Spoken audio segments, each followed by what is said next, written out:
Amin. Shalom. Shalom. Nah, mari kita buka Yeremia 12. Mari kita sama-sama buka Yeremia 12. Shalom yang di Jitsi. Shalom yang di Zoom. Shalom. Yeremia 12, kita enggak usah baca semua, nanti waktunya agak kepanjangan, saya bacakan yang jadi perenungan saya saja ya. Yeremia 12, saya bacakan ayat yang pertama. Keluhan Yeremia dan jawab Allah. Engkau memang benar ya Tuhan, bagaimana aku berbantah dengan engkau, tetapi aku mau berbicara dengan engkau tentang keadilan. Mengapakah mujur hidup orang-orang fasik, sentosa semua orang yang berlaku tidak setia.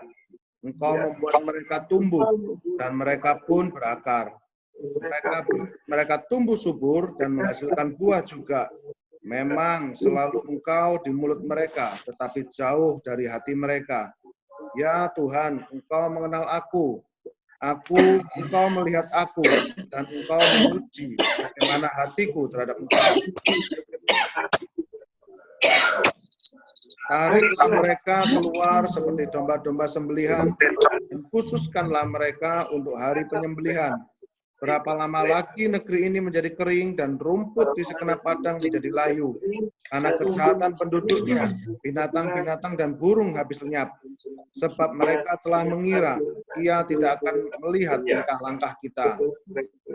Ayat yang kelima, jika engkau telah berlari dengan orang berjalan kaki, dan engkau telah dilelahkan, bagaimanakah engkau hendak berpacu melawan kuda? Dan jika di negeri yang damai engkau tidak merasa tentram, apakah yang akan engkau perbuat di hutan belukar sungai Yordan? Sebab saudara-saudaramu dan kaum keluargamu, mereka sendiri juga berbuat khianat terhadap engkau. Mereka juga bersama-sama di belakangmu. Jangan percaya kepada mereka sekalipun mereka berkata manis kepadamu. Saya berhenti di ayat ke-6 dulu. Ini Yeremia 12 ada kaitannya dengan Yeremia 11 kemarin. Yeremia 11 kemarin di ayat-ayat yang terakhir ditulis yang mulai dari ayat 18 ya. Ditulis nyawa Yeremia terancam di Anatot. Nah, ini kan ceritanya Yeremia. Anatot itu merupakan kampung kelahirannya Yeremia. Yeremia 1 ayat 1 ngomong bahwa Yeremia ini adalah orang Anatot.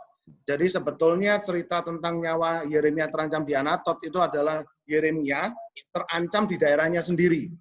Jadi dia mau dibunuh di daerahnya dia sendiri, di kaum keluarganya dia sendiri, di kampung halamannya dia sendiri.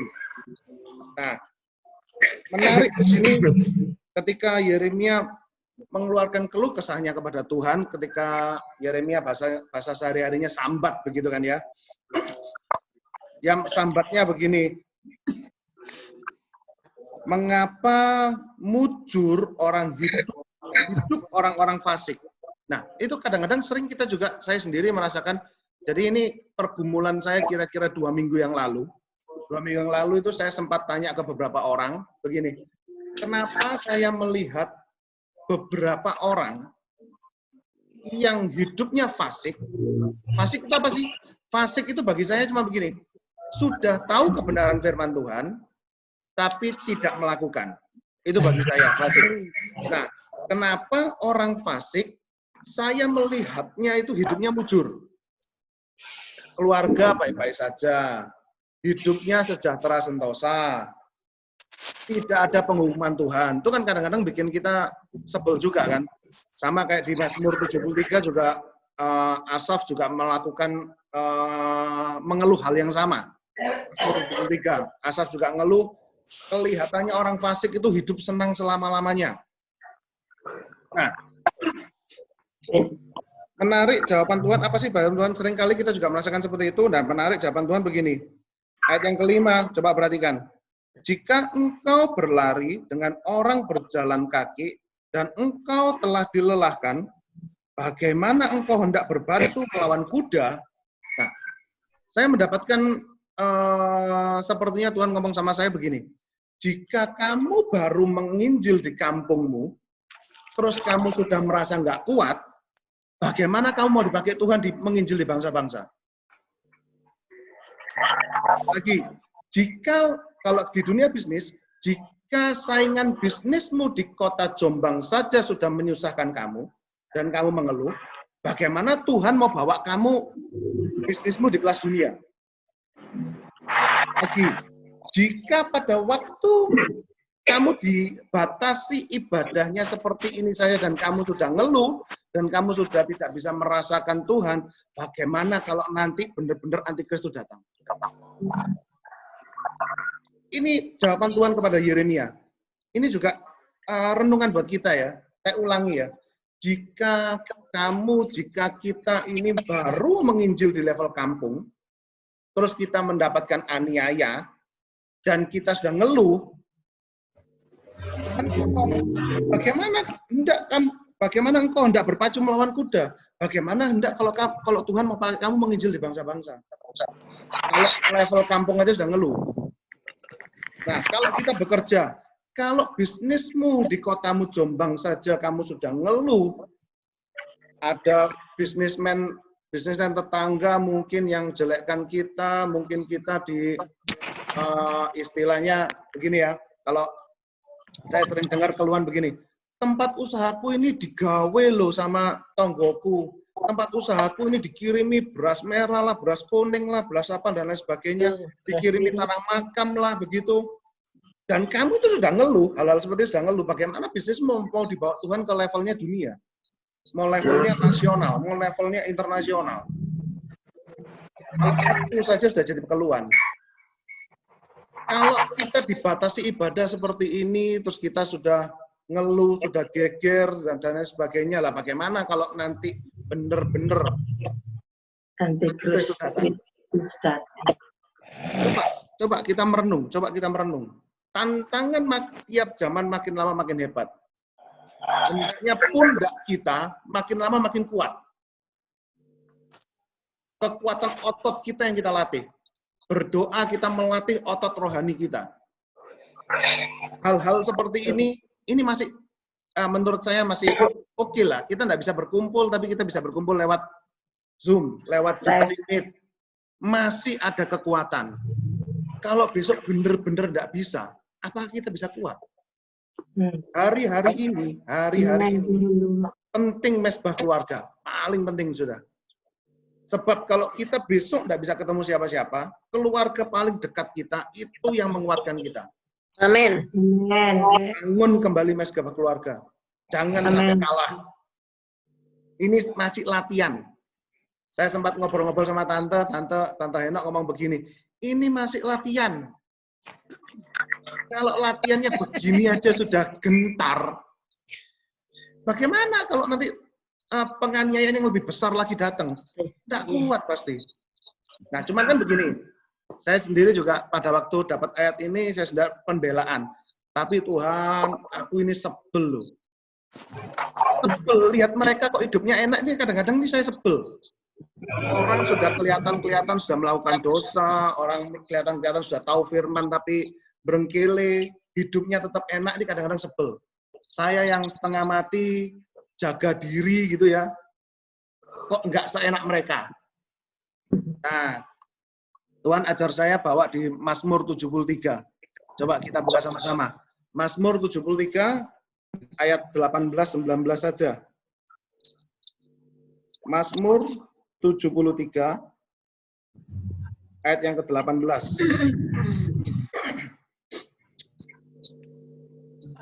Ini menarik. Ketika saya baca ini di terjemahan bahasa Indonesia, saya tidak menemukan apa-apa. Saya bacakan ya, Mazmur 73 ayat 18. Sesungguhnya di tempat-tempat licin kau taruh mereka, kau jatuhkan mereka sehingga hancur. Kalau saya baca ini dalam bahasa Indonesia, cuman ngomong kau jatuhkan mereka sehingga hancur.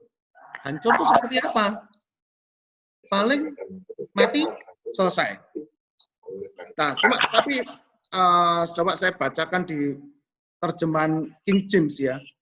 Surely you did set them in the slippery place. Jadi kan kau tempatkan mereka di tempat yang licin. You cast them down into destruction. Nah, you cast them down into destruction. Destruction itu bukan hanya hancur. Destruction itu ya apa ya? Keseluruhan hidup mereka itu remuk gitu loh. Jadi sebetulnya mereka akan dipersiapkan Tuhan untuk mengalami kehancuran. Kehancuran yang bukan hanya sekedar kehancuran aja ya. Jadi ya dalam seluruh elemen kehidupan mereka, mereka akan satu persatu mulai runtuh. Nah, yang menarik yang ayat ke-19, betapa binasa mereka dalam sekejap mata, lenyap, habis oleh karena kedahsyatan. Saya pikir ayat ini bicara tentang binasa mereka dalam sekejap mata, mati. Selesai, the end of story. Tapi ternyata enggak, ketika saya baca di King James Version, tulisannya begini, they are utterly consumed with terror. Kehidupan mereka di akhir-akhir hidupnya mereka akan timbul rasa ketakutan yang besar. Hidupnya itu dikonsumsi itu apa ya? Habis waktunya mereka untuk menghadapi ketakutan, teror. Jadi sebetulnya ketika saya merenungkan, ya kasihan juga hidupnya mereka ya. Contoh begini. Ketika mungkin saya berbuat dosa, mungkin saya punya perbuatan dosa yang tersembunyi. Katakanlah, saya pernah berselingkuh, saya pernah punya wanita lain gitu ya, terus saya sembunyikan itu, kelihatannya kan baik-baik saja kan, orang lihat saya baik-baik saja. Nah, tetapi tidak akan pernah tahu, mereka semua tidak akan pernah tahu, di dalam hati saya itu penuh dengan teror. Selalu ada rasa bersalah yang besar, selalu ada rasa penghakiman yang besar, dan iblis itu selalu teror. Tidak bisa tenang. Hidup tidak pernah bisa dalam damai sejahtera. Nah, dari ini saya bisa mengetahui begini. Kalau dulu saya melihat, enak ya, mereka itu kelihatannya hidupnya tetap berbuat dosa, tapi hidupnya nyaman. Tapi melalui ayat ini saya lihat, ternyata mereka kasihan loh. Kelihatan mata saja mereka hidupnya nyaman, tetapi jauh di dalam hati mereka merasa terteror. Mereka merasa hidup penuh dengan ketakutan, hidup penuh dengan kekhawatiran, hidup penuh dengan hal-hal yang membelenggu hidup mereka. Mereka sebetulnya ditawan oleh karena kesalahannya mereka sendiri. Andai itu semua kita yang mengalami, oh ternyata kok hidup kita ini kok ternyata saya mengalami kok penuh ketakutan, penuh ikatan sana sini, penuh teror, tertekan. Ayo cek hidup kita, jangan-jangan kita belum bertobat. Coba cek hidup kita masing-masing. Mungkin kitalah yang disebut orang fasik oleh Alkitab. Cek, balik sama Tuhan sungguh-sungguh. Balik. Jangan hanya sekedar saya mempelajari kata bertobat ini. Kalau saya terima dari ya hamba-hamba Tuhan yang ngomong gitu kan ya. Bertobat itu adalah berbalik. Berbalik yang seperti apa? Katakanlah mungkin kalau saya sudah berdosa ya, saya punya dosa. Terus habis itu, apakah dengan saya berhenti berbuat dosa saja itu sudah dikatakan bertobat? Coba direnungkan. Kenyataannya begini, ketika kita cuma hanya berhenti di level stop berbuat dosa saja, rasa di hati itu masih belum plong. Hati itu masih ada teror, masih ada ketakutan-ketakutan. Jadi sebetulnya bertobat itu seperti apa sih? Coba renungkan, PR untuk masing-masing kita. Coba renungkan lagi pertobatan yang seperti apa yang Tuhan mau. Apakah itu pengakuan, seperti orang Katolik itu kita mengaku dosa, dan lain sebagainya. Apakah itu berdoa yang bagaimana? Coba ini PR bagi masing-masing kita di rumah. Karena menurut saya, hanya sekedar berhenti berbuat dosa, itu belum bertobat. Coba cek. Nah, dan kalau kita melihat, ini kan tadi kalau kita ini yang berbuat dosa nih, kita yang orang fasik nih. Nah, kalau kita lihat orang lain jatuh, Milikilah belas kasihan kepada mereka. Sakno loh hidup mereka itu. Bantu mereka keluar dari hidup penuh teror itu. Siapa yang neror? Iblis yang neror. Yang kurang ajar itu iblis. Dia akan set hidup kita, dia akan tempatkan hidup kita, tidak bisa keluar. Kita terpenjara. Mau ke kiri nanti takut salah, mau ke kanan takut salah, mau maju ke depan takut salah, mau mundur takut salah. Mau ke atas, berdoa seakan-akan itu ditutup oleh iblis. Nah, itu yang bisa nolong siapa? Kita loh, sebagai teman-teman mereka loh. Sebagai keluarga mereka loh. Ayo bantu mereka dalam doa. Bantu mereka konseling, ngomong sama mereka. Ayo saya bantu kamu keluar, ayo saya bantu kamu untuk bertobat sungguh-sungguh. Ketika saya merenungkan ketika Daud berbuat dosa sama Batsheba, ya kan? Yang ngambil dia menjadi istrinya, mengambil Batsheba menjadi istrinya, saya pikir dosa selesai, ya kan? Kan Daud posisinya sudah resmi nih sama Batsheba, resmi kan? Nah, ketika sudah resmi sama Batsheba, berarti kan sudah tidak berbuat dosa lagi toh. Karena berbuat dosa kan sudah di masa lampaunya dia, betul kan? Ketika dia berselingkuh dengan Batsheba, ketika dia membunuh Uria, itu dosanya. Beberapa waktu selang sesudahnya setelah dia menikah secara resmi dan tetap berkumpul kan tidak termasuk dosa toh. Karena sudah tidak melakukan lagi. Nah, tetapi coba lihat ada sahabatnya Nabi Nathan yang menegur. Pertobatan tidak cukup dengan hanya sekedar berhenti berbuat dosa. Tapi harus ada pengakuan. Kepada siapa? Kebetulan kalau Daud kepada Nabi Nathan. Yang ngomong, bertobat sungguh-sungguh, pengakuan sungguh-sungguh, menangis sungguh-sungguh, pertobatan. Dan itu butuh penolong. Jangan kita terlalu sombong dan kita ngomong, penolongku hanya Tuhan saja, manusia tidak ada. Jangan terlalu sombong begitu. Tuhan juga utus orang-orang di sekitar kita untuk nolong kita. Amin. Nah, untuk jadi kuat, nggak bisa sendiri. Kita kuat sendirian, nggak bisa. Kita butuh sahabat-sahabat. Kita butuh, nah ini semua yang datang di Zoom maupun di Jitsi, kita butuh mereka semua untuk saling menguatkan.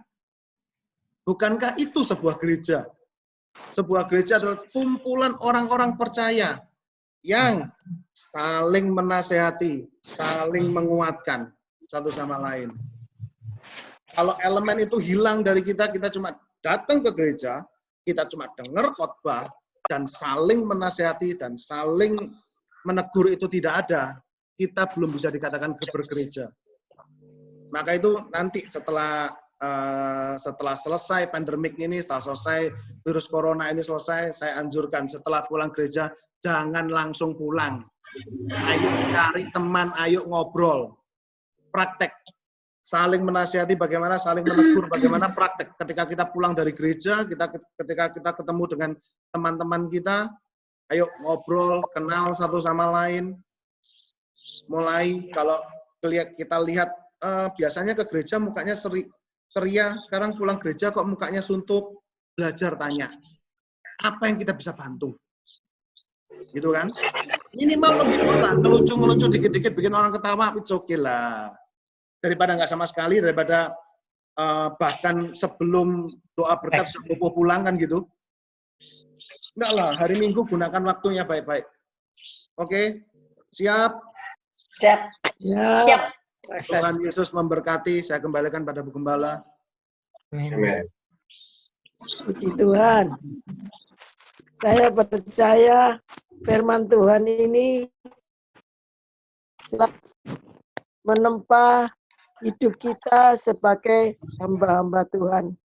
Yeremia ini sangat sungguh-sungguh betul-betul nabi yang mengalami hal selalu menyampaikan pesan Tuhan yang benar dari Tuhan.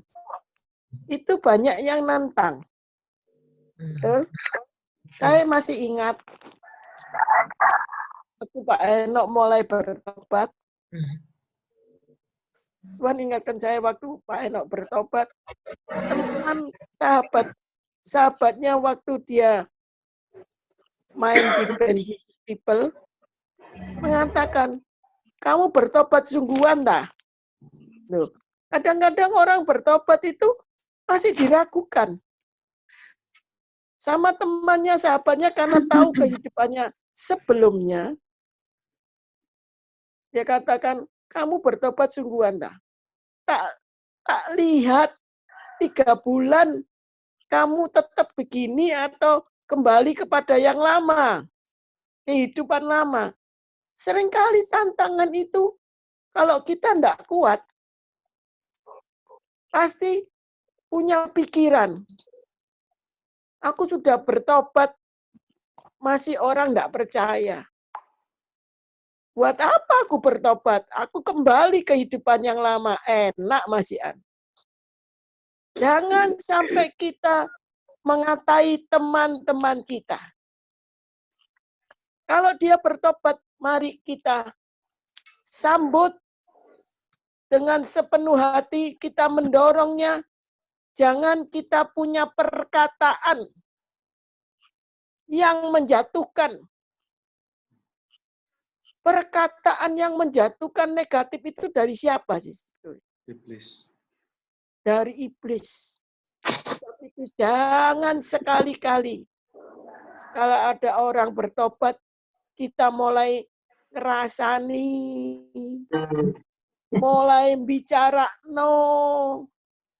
Itu dosa loh. Betul enggak? Dosa, sangat berdosa. Seperti Ayub itu loh. Ngalami susah kayak gitu. Sahabatnya. Loh, seringkali kita enggak sadar kita melakukan hal itu. Maka Tuhan bilang, apa yang ditabur orang akan dituai. Kalau orang itu menabur daging, akan menuai daging. Tapi kalau orang itu menabur roh, akan menuai roh.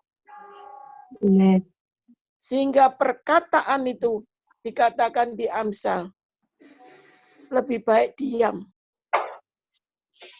Diam itu emas. Seperti ada di pinggang, apa namanya, mangkoknya apel di mangkok emas, di mangkok perak. Mari kita belajar. Saya pun belajar.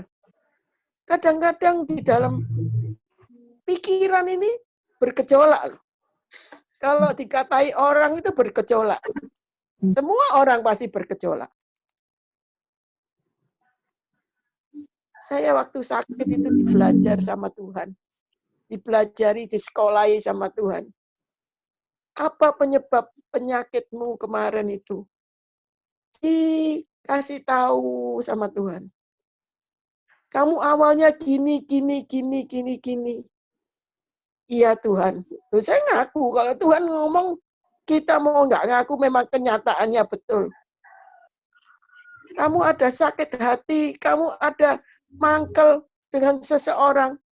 Betul Tuhan, ampuni saya. Solusinya gimana Tuhan? Supaya saya bisa mengampuni. Loh, orang mengampuni itu mudah, tapi melupakan itu sulit. Betul enggak? Melupakan kesalahan orang itu sulit. Ayo, bertahun-tahun orang salah, kayaknya kita diam. Tapi pada suatu hari, waktu ada sesuatu, pasti muncul. Nggak tahu ya, kamu dulu gini. Saya belajar. Saya sendiri belajar. Oh iya Tuhan.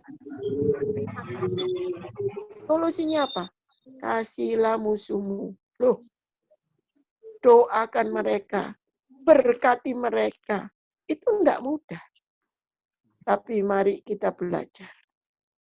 Belajar, sekali lagi belajar. Kita ini lagi sekolah bersama-sama loh. Seluruh dunia. Loh, betul enggak? Semua orang bisa diuji loh.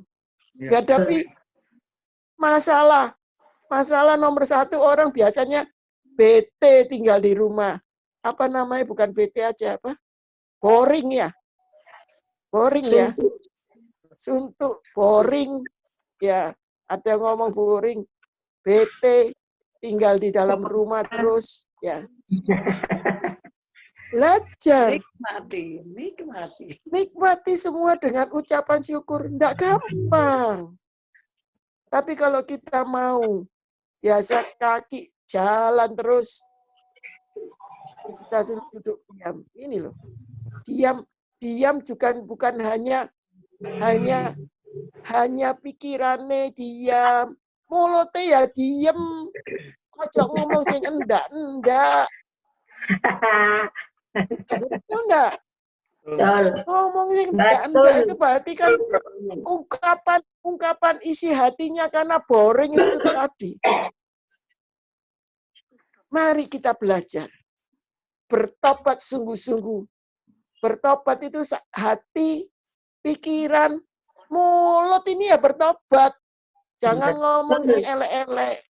Betul. Jangan suka tangannya ya orang. bertobat, gak ngetik sing elek. Tangannya ya gak ngetik. Yo, tangannya ndak ngeliat YouTube ae, lihat denger firman, nyanyi-nyanyi. Denger lagu-lagu. Mari kita belajar. Kalau kita mau jadi berkat, bukan hanya di Yerusalem, Samaria, betul enggak? Bahkan sampai ujung bumi. Amin. Tuhan itu bisa memberikan kita kuasa itu untuk jadi berkat. Bukan tujuannya kita punya mulut itu nyalahkan orang lain. Nyalakan aja orang lain. Saya percaya. Semua bertobat termasuk saya. Amin. Bertobat. Katakan sama-sama. Saya harus bertobat.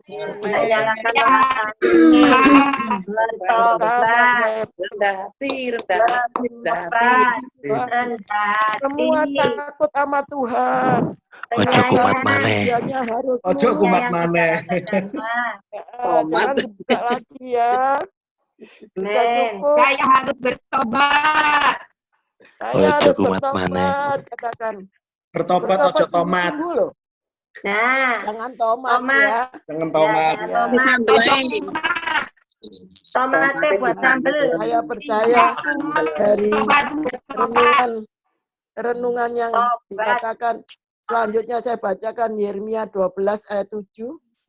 Aku telah meninggalkan kediamanku, telah membuang negeri milikku. Aku telah menyerahkan buah hatiku ke dalam tangan musuhmu. Negeri milikku sudah menjadi seperti singa di hutan bagiku. Ia mengeraskan suaranya menentang aku. Sebab itu aku membencinya. Negeri milikku sudah menjadi seperti burung belang bagiku. Burung-burung buas menggerumuninya. Ayo kumpulkanlah segala binatang di padang. Bawalah untuk menghabisinya. Banyak gembala telah merusak kebun anggurku. Meminjak-minjak tanahku. Dan membuat tanah kedambaanku menjadi padang gurun yang sunyi sepi. Ya, mereka telah membuatnya sunyi sepi tanah yang berkabung di hadapanku. Sunyi sepi sekarang segenap negeri itu, tetapi tidak ada orang yang memperhatikannya. Sunyi sepi sekarang. Sekarang ya sunyi sepi, betul enggak? Jalan-jalan sunyi sepi. Segenap negeri itu. Tapi tidak ada orang yang memperhatikannya. Para pembinasa telah datang, melintasi segala bukit gundul di padang. Sebab pedang Tuhan mengamuk makan dari ujung negeri yang satu ke ujung yang lain. Tidak ada damai bagi segala yang hidup. Mereka telah menabur gandum, tapi yang dituainya adalah semak duri. Mereka telah bersusah payah, tapi usaha mereka tak berguna. Mereka mahal diperoleh mereka. Akibat dari murka Tuhan yang menyala-nyala. Beginilah firman Tuhan. Mengenai sekalian tetanggaku yang jahat, yang telah mengusik negeri yang telah kuberikan menjadi milik pusaka kepada umatku Israel, bahwasanya aku akan mencabut mereka dari tanah mereka, aku akan mencabut kaum Yehuda dari tengah-tengah mereka, tetapi setelah aku mencabut mereka, aku akan menyayanginya kembali. Aku akan kembalikan mereka masing-masing ke milik pusakanya, masing-masing ke negerinya. Saya percaya Tuhan itu sangat mengasihi kita.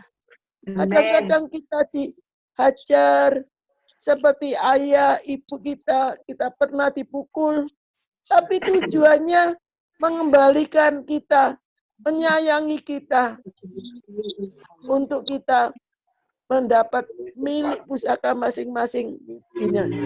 Ayat 16, jika mereka sungguh-sungguh belajar cara hidup umatku, hingga bersumpah demi namaku. Demikian Tuhan yang hidup. Seperti tadinya mereka mengajar umatku, mereka bersumpah demi Baal, maka mereka akan dibangun di tengah-tengah umatku. Tapi jika mereka tidak mau mendengar, maka aku sungguh-sungguh mencabut dan membinasakan bangsa yang demikian. Demikianlah firman Tuhan. Terima kasih Tuhan. Di satu peringatan, mari kita dengar akan firman Tuhan serta melakukannya dengan setia. Amin. Dan taat. Saya percaya firman Tuhan itu bukan hanya jujur dan taat, tapi juga memiliki karakter seperti Yesus. Selama orang tidak memiliki karakter seperti Yesus, dia tidak akan menjadi mempelai Kristus. Mana bisa? Kalau karakternya daging, terus digunakan daging terus. Keluarnya daging. Tidak punya karakter seperti Yesus. Mana bisa Tuhan Yesus jatuh cinta sama kita? Kita harus meladani Yesus. Yesus diejek, diolok. Jawab? Saya tanya.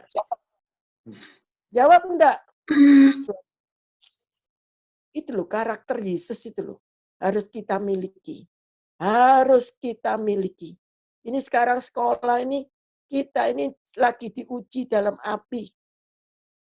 Saudara mau lulus ujian atau lolos? Ini. Lolos enggak dapat apa-apa. Bisa enggak lolos? Bisa kita menghindar. Tapi enggak dapat apa-apa. Tapi yang lulus ujian ini menjadi karakter seperti Kristus. Oh, terima kasih Tuhan. Saya percaya janji Tuhan itu ya dan Tuhan akan menyertai kita. Mari kita lulus ujian di saat-saat ini. Semuanya lulus, saya doakan. Ayo kita sekarang berdoa. Dikatakan bahwa waktu pembinasa datang, di ayat 12.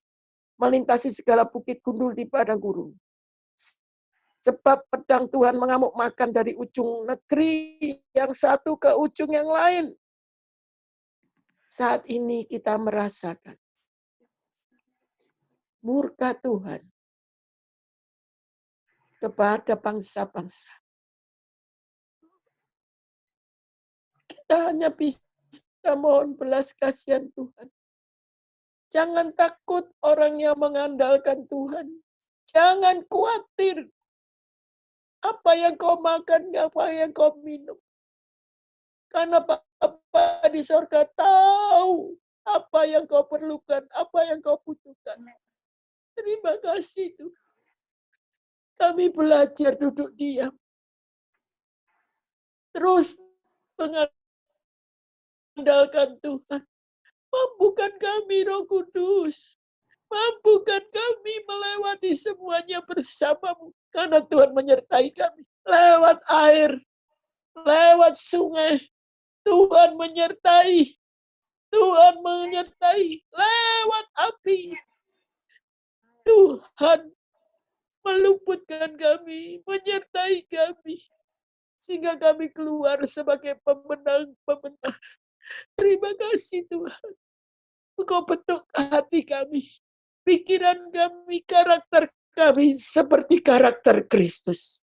Dalam nama Tuhan Yesus, mampukan Tuhan, mampukan Tuhan. Roh Kudus, kami menjalani semuanya. Kami harus lulus. Harus lulus dalam nama Tuhan Yesus. Semua yang mendengar saat ini diberkati. Diberkati secara lahiriah, secara rohani lebih lagi diberkati. Memiliki hubungan lebih intim dengan Tuhan. Dalam nama Tuhan Yesus. Inilah doa kami. Yang kami beralaskan semuanya hanya di dalam nama Tuhan Yesus. Terima kasih Tuhan. Ayo kita sama-sama katakan terima kasih Tuhan. Terima kasih Tuhan. Aku sudah diberkati. Aku sudah diberkati. Terima kasih Tuhan. Dilindungi. Terima kasih Yesus. Terima kasih Ayah, Tuhan. aku jadi berkat. Terima kasih buat Memuliakan anugerah nama karunia. Tuhan. Terima kasih. Terima kasih Tuhan. Berkati mereka yang sakit. Terima Oleh kasih. Pilur Tuhan sembuh. Amin. Sembuh. Amin. Kota Jombang dilindungi Tuhan. Indonesia Yes. dilindungi Tuhan. Semuanya Amin. sehat. Terima kasih Tuhan. Haleluya. Semua badai corona ini sudah berhenti dalam nama Yesus. Dalam nama Yesus. Semua negeri sudah dipulihkan. Dalam nama Tuhan Yesus. Haleluya. Amin.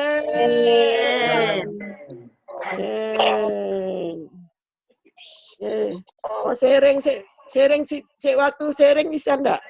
Bisa, masih bisa. Nah, bisa. Ya, siapa yang punya kesaksian, punya Ya, belum Yel.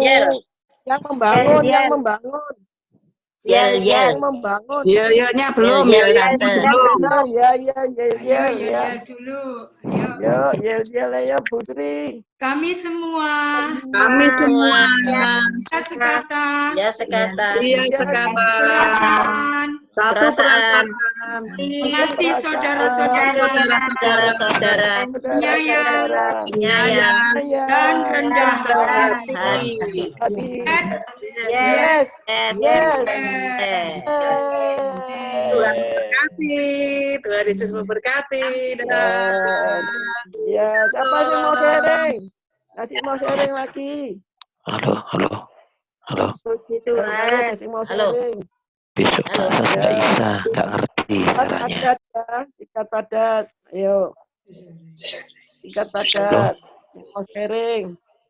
Halo. Yang repot ya boleh Halo, silakan halo. pergi. Besok bahasa nggak bisa, nggak ngerti caranya. Iya, kemarin itu waktu ibadah pagi di Balikpapan aku sangat diberkati sekali keluarga kami. Terima kasih. Terima kasih tetap bisa beribadah walaupun kita berjauhan, tetap bisa merasakan hadirat Tuhan. Luar biasa. Keluarga kami dibuat sukacita kemarin. Seperti seperti di gereja. Jadi nggak seperti apa berjauhan gitu, enggak. Benar-benar saya rasakan lawatan Allah, hadirat Tuhan. Terima kasih untuk semuanya ini. Terima kasih. Ayo kita doa untuk Esther. Amin. Tuhan jamah Esther. Dalam nama Tuhan Yesus. Tuhan Yesus Kristus. Oleh bilur Tuhan Yesus. Bilur Tuhan Yesus Kristus, tenggorokannya bagus Tuhan. Kita Amin. semakin baik Tuhan. Amin. Dalam nama Yesus. Kristen sehat dalam nama Dalam Yesus. nama Yesus. Kita kembali lagi. Belas Dalam nama Tuhan Yesus. turun atas Esther, menjamah Esther. Terima kasih Tuhan. Pilur Esther Tuhan Yesus, sehat. Esther sudah sembuh. Esther sembuh. Amin. Terima kasih Dalam Tuhan nama Yesus. Tuhan Yesus. Terima kasih Tuhan Yesus. Haleluya. Haleluya. Amin. Amin. Ah.